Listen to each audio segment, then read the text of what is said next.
qu'est-ce qui nous arrive aujourd'hui?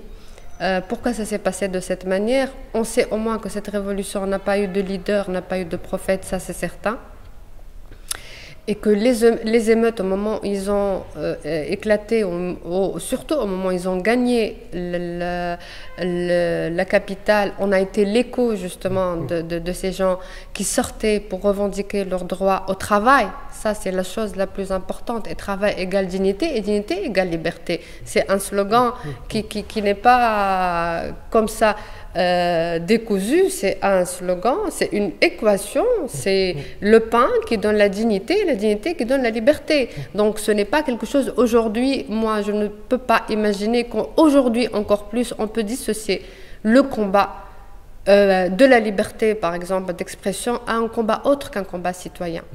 Je ne peux pas du tout imaginer que le combat aujourd'hui est un combat de femmes ou d'artistes ou d'élites ou d'intellectuels ou de partis. Je crois que de toute façon, il y a une possibilité de travailler sur un projet de société parce que la société va mal.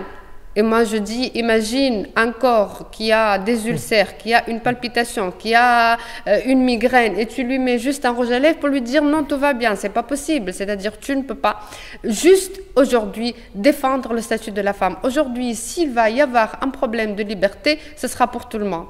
Homme, femme, même le jeune homme qui a envie de sortir dans la rue comme il entend avec une chemise rouge et qui ne va pas être traité d'homosexuel ou je ne sais pas quoi. Donc moi je crois, je fais très attention à ce début de quelque chose qui s'annonce justement par rapport à toutes ces femmes qui hurlent et qui ont peur pour qui peut être légitime, évidemment. Hein. Je ne dis pas que ça, c'est un point de vue très, très personnel. Peut-être parce que j'étais très proche de gens ordinaires pendant la campagne électorale.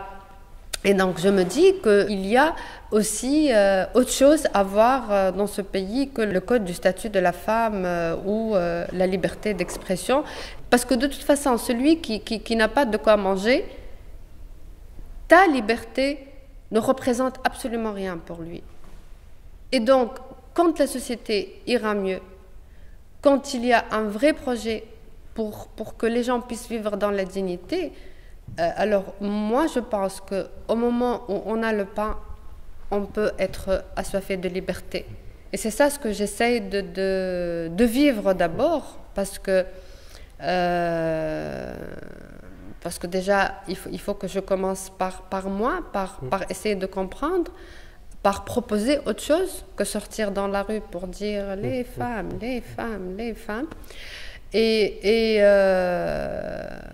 essayer d'ouvrir le débat dans ce sens.